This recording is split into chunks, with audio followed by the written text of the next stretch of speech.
Kamusta mga kababayan, kaibigan, katropa, mga kalodi? Ako nga pala si Yenvi at nagbabalik tayo sa panibagong series dito sa Doyo Masters Legends 2021 Season 1 Protayo 1. This is between WBG and Lupin, Weibo Gaming and Lupin.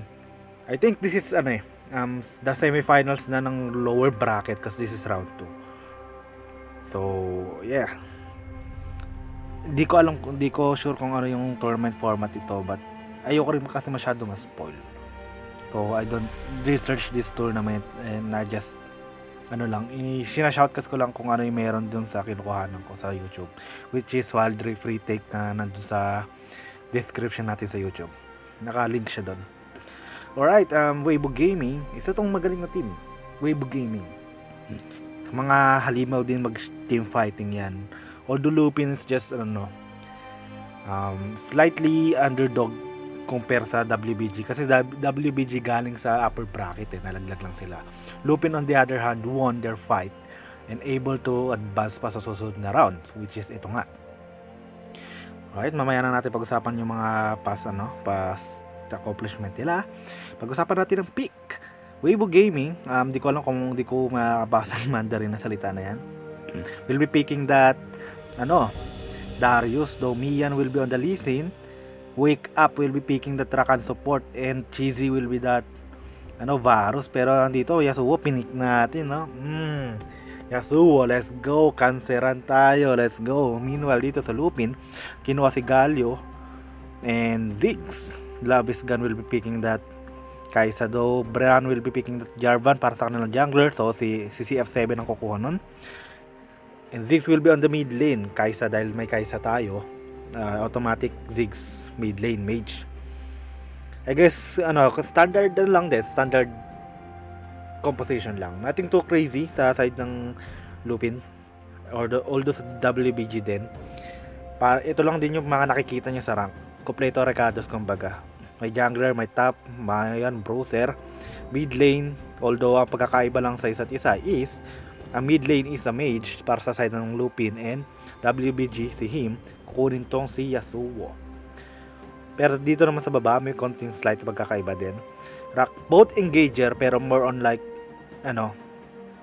squishy sa side ng WBG will be picking the Trakan, and pure tank dito sa side ng Galio.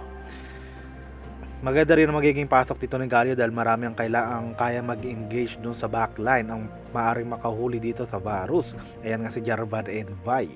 So para makakuha siya ng multiple heroes entrance, madami siyang kakapitan doon. Flag and drag ni Jarvan or assault and battery ni Vi.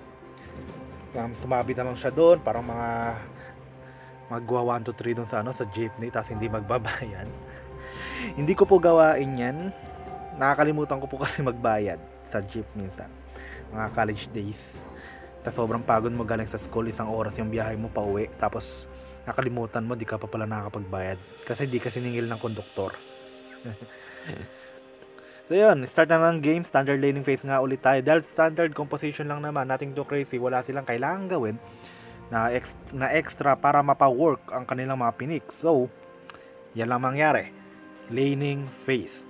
Wala masyadong ganap, wala masyadong crazy unless na magkaroon ng mga asim plays dito. Yasuo, tinitingnan kita. Doon pwedeng magbago yung takbo ng laro.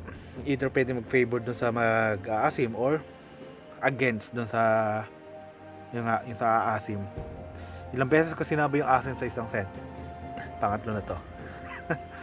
Dash mula dito sa Yasuo, pero andito si Vi to the rescue nga, pero nag-clear lang siya ng wards. Alam niya na nakita nga siya rito ng Yasuo, so Vi will be just helping the Ziggs to push down the lane para ma-push back tong si Yasuo. Satchel charge has been used. Yun lang, wala naman siyang magagawa dito si Yasuo. Andito rin naman si Lee Sin, nagpapakita na nagparandam, pero with the grand enters mula sa Rakan, Sonic Wave, tumama pa doon, nakapag-flash out pa si Vi, pero able to escape pa rin. Solid engage, and madaming summoner spells ang ginamit ng LP. So bawas na sila agad sa pag-escape or pag-engage for a period of time. Libre na makuha ni Lee Sin ang mga ganking potential dito, at kung sakali mag-engage man si Vi is mahirapan siyang makapag-flash out or makapag-hard engage pa, makahabol ganun. So Vi since wala nang summoner spells, mag-stay back lang muna siya. Hindi siya muna masyado dadalaw dahil kulang siya sa summoner spells. Or unless kapag confident sila, maaari naman, marami naman pang engage din si Vi. Hindi lang, wait lang natin yung level 5. Pag nag-level 5 yan, maaari na siyang pumasok. But hanggat hindi pa nare-reach ni Vi ang certain level, ayun nga, may ulti na siya. Yung window na yon, time window na yon na wala pa siyang flash is safe pa, relatively safe pa sa mga lane dito sa buong mapa. So, tingnan nyo na nga, tingnan nyo. Like, ayun nga, lang sila since wala nang flash yung jungler nga, since hindi siya agad makakadalaw. Ito ang maganda doon sa mga macro gaming.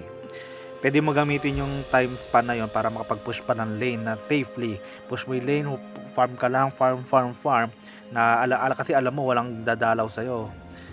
Pero ngayon naman, at since level 5 na sila halos lahat, level 6, may mga ulti na yan, maliban sa mga support natin.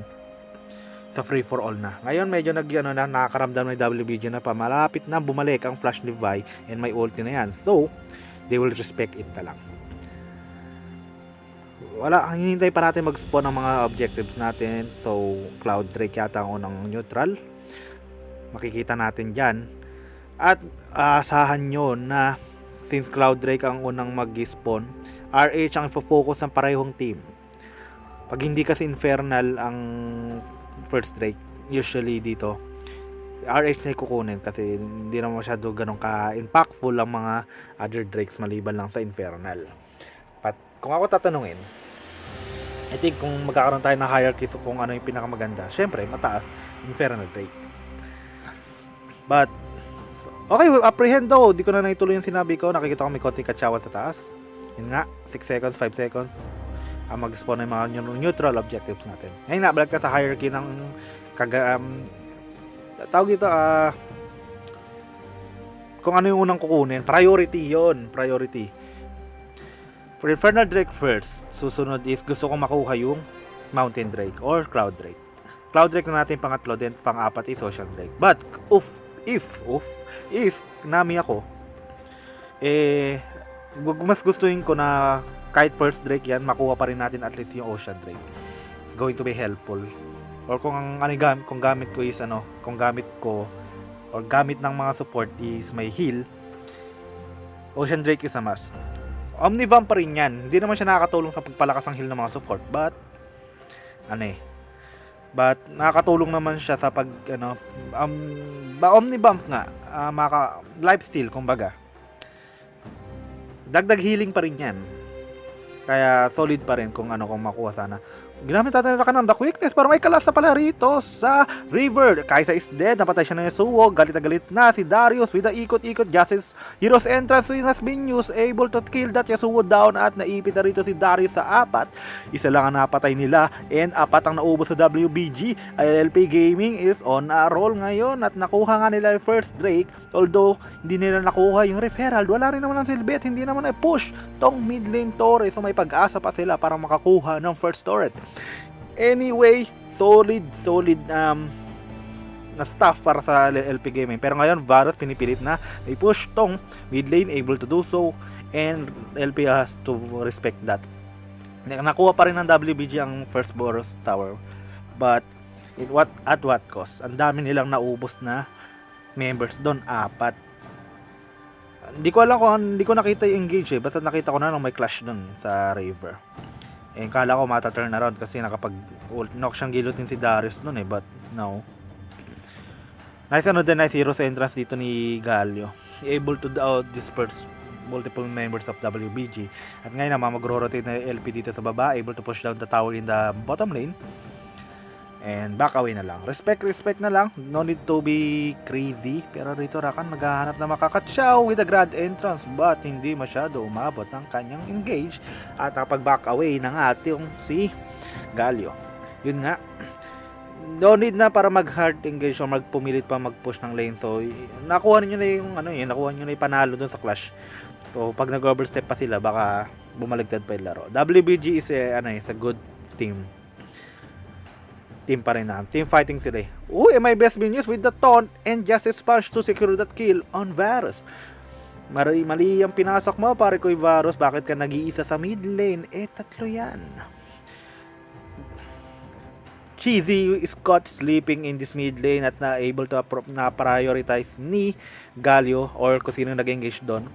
Nahuli nila tong si Varus na natutulog nga, nagpapahinga doon sa mid lane, nagkakape, nagsisiesta kumbaga. Pero mukhang magkakaroon ng kalas-kalas na naman dito sa bandang taas, though parehong jungler nagwa 1v1 sa tri-bush. Such a charge, umangat ang dalawa, kung may sulang doon, Ton has been connected, pero dito pa rin Darius sa bush, umikot, nakapag-sustain pa ng konti, pero the Grand Entrance, dalawa na huli, pero wala nang Yasuo. No, Yasuo able to take down one, pero di siya nag-last breath at nagamit na pala niya sa isa. Jungler Vi is dead, CF7 is dead, and medyo na-punish sila doon ng WBG pa rin. LB has just to respect na rin na naubusan sila ng member doon, so they'll just have to back away. Although di sila masyado gumamit ng mga ultimates doon, pero maraming naubos dito sa side ng WBG just to take down one. Pero mukhang kala ko is di aabot si Vice sa second Drake, pero hindi. Sakto lang ang pagka-respawn niya at nagse-setup na nga ang LP dito sa Mountain Drake. Pero yung Rakan na uhuling natutulog with the Salt and Battery, sinabayan siya sa Grand Entrance ni Rakan, pero ang taunt masyado late. Daming flash na nahuli doon, but able to escape pa rin kahit papaano. Rakan, wala na siyang pang-engage potential, mapipilitan niya mag-back away at ngayon mukhang i-give na lang ata ng WBG yung Mountain Drake. Pero mukhang di yata nila hinahayaan yung Darius nasa taas pa rin. Lee Sin, nagbabad siya. Pero, okay, yung taunt ni Galio is pinang-zoning lang. So, no contest needed para sa side ng WBG at binigay na nga nila ang Mountain Drake. 2 dragon na ang meron ang LP. So, ang pag-scale nila sa late game is medyo magiging deadly. Rhymes. Kasi, although second Drake pa rin naman. Di pa rin masama sa side ng WBG because may pag-asa pa sila sa Infernal Drake. Kasi pag nakakuha sila ng Infernal Drake, kaya nilang habulin yan eh. Especially the Elder Drake. The burn will be just too much to handle para sa side ng kalaban nila. Although kahit naman makuha yung Dragon, may mga chance pa rin na nananalo yung team sa game pa kahit di sila nakakuha ng single Dragon. Na-experience ko yan eh, pero hirap. Na-champuan lang ng isang beses. With the Assault and Battery dito sa Varus yata, pero naka-flash out, pinabayaan ni Vi. At napalitan tuloy mag-hard engage tong si paring Jarvan mo at ginamitan ng quickness ni Rakan para mahuli, ma-knock up. Ito pa Yasuo with the last breath. Pero Lee Sin will take that kill. Vi, what are you doing? Siguro ayaw na niyang mag-stake pa ng so much damage at medyo careless lang para sa side ng jungler. At although nakahuli sila ng isang Varus doon na nasa shutdown na nila kanina pa, but nakapag-trade naman ng WBG ng isa dahil napilitang mag-hard engage yung Jarvan para lang makill yung Varus. Ang dami niyang ginamit na resources, summoner spells, flash in, tapos barrier pa ata, and ultimate pa nga niya. I don't think it's worth it. Pero since trade lang naman, so naging stale lang yung advantage. Nasa side pa rin ng LP yung advantage by slight margin. So hindi pa rin naman masama para sa parehong side lang. But being careless like that is a big no pagdating dito sa pro play. Ito yung lumalabas sa pagiging kampante mo. Yung single mistake lang pwede mag-turn around ng game eh. Parang sa butterfly effect. Sabi na natin, di mo napatay yung pag-engage mo rito sa Varus. Dami mo resources pero di mo pa rin napatay. Hindi, okay lang yan. Pero may chance, since hindi mo siya napatay, pwede siyang makapag-farm lang ulit pabalik at magiging mas maingat siya. So, pag nakapag-scale up yan, diyan kayo mag-GG. Pero Vi mukhang hindi nahayaan.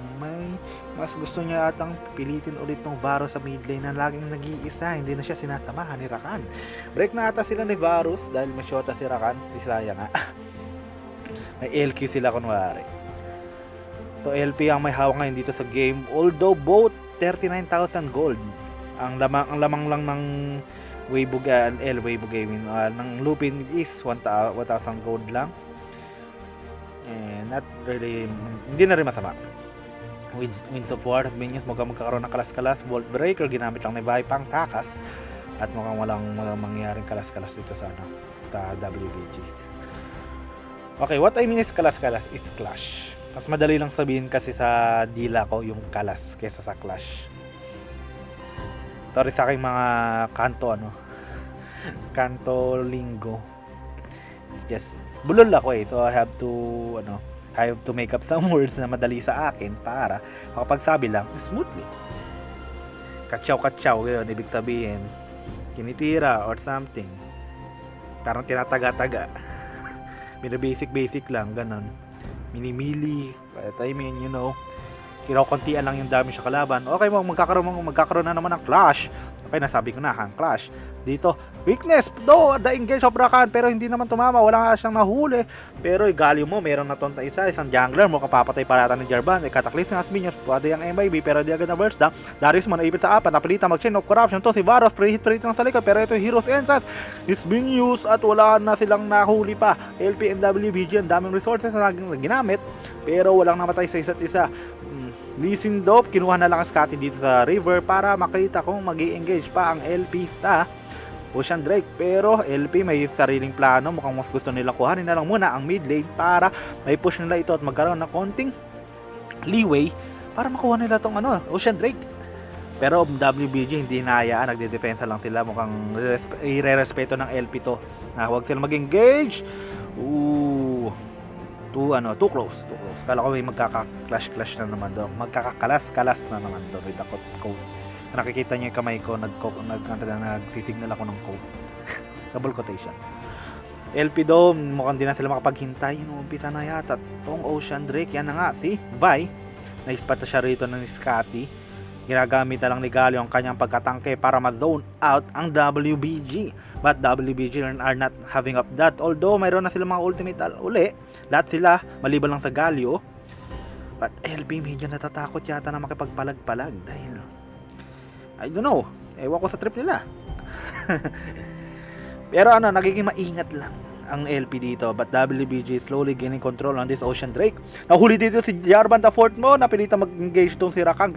Weakness has minions, pero chain of corruption, daming nahuli, daming tinaman. MIB with the apprehend the burst, the kill, the damage is there. Pero dito by Darius with the siyang guillotine, pero hindi kumana, hindi nag-reset ang kanyang ultimate, pero bruiser niya, napakakunat. Apprehend ulit, pero yung grand entrance po masyado namali kayo doon, napaipit masyado ang WBG dito sa jungler, pero quadruple kill na pa rin kaisa mo. Hero's Entrance ginamit pang zone out lang, pero ang Varus nakipag 1v1 sa Ziggs at double kill, ngayon parehong ADC ang nabuhay. WBG or LP, sino mas magaling, Cheesy or Bran? Pero Bran wala nang buhay, so LP and WBG dikit na dikit ang laban. Just too close. Boy pa rin ang Ocean Drake. And reset na tayo. Balik tayo sa round 2. I think that's round 3 kasi ilang dragon dance na yung ginawa natin doon.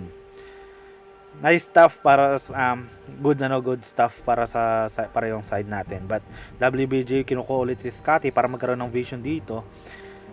And Vido, nagmamatsyag dito sa bandang gilid. Na-spot siya rito ni Lee Sin. Ginamit ang Sonic Wave pero di naman tumama. At andito na ulit ang parehong side ng LP and WBG. Mukhang mayroon na naman silang ulit resources. Nakita rito si Lee Sin na tutulog sa bush with the assaulted battery. Ginamit pa. Shinop corruption has been used pero nagsesis lang si rito. Si Lee Sin buhay pa rin. Pero Yasuo namamatay na. Nabusunog na rito sa bomba ni Ziggs. At isa na ang patay at kupeto pa ang LP. Mukhang sila nasa advantage para kunin ang Ocean Drake. Pero ay nila kunin, masyado sila nag-iingat. Dalawa na silang mga buhay. Pag ang Rakan may nahuli dito, papapatay pa kayo. Darius apprehend. Masyado Masyado kapos lang ng konti, pero wala. Pero meron pa rin namang jungler ang WBG, may stall pa rin no. Yung arrow, hindi tumama, pero na-secure ito ng Kai'Sa. Ocean Drake, Casminius, Killer Instinct, masyado ata malalim yon. Pero, Lee Sin do, minamarkahan tong si Kai'Sa, pero ang Rakan, napatay na pala sa MIB na naman ni Ziggs. At Kai'Sa doon na roll, kinakatsaw-katsaw na lang tong Lee Sin, hindi nasunog nga lang, but that is enough. Ilang body na ang kanilang na iuwi. Naki-cash out, and LP able to take down that Ocean Drake pa nga. So, mission accomplished na, wag lang kayo mag-overstep.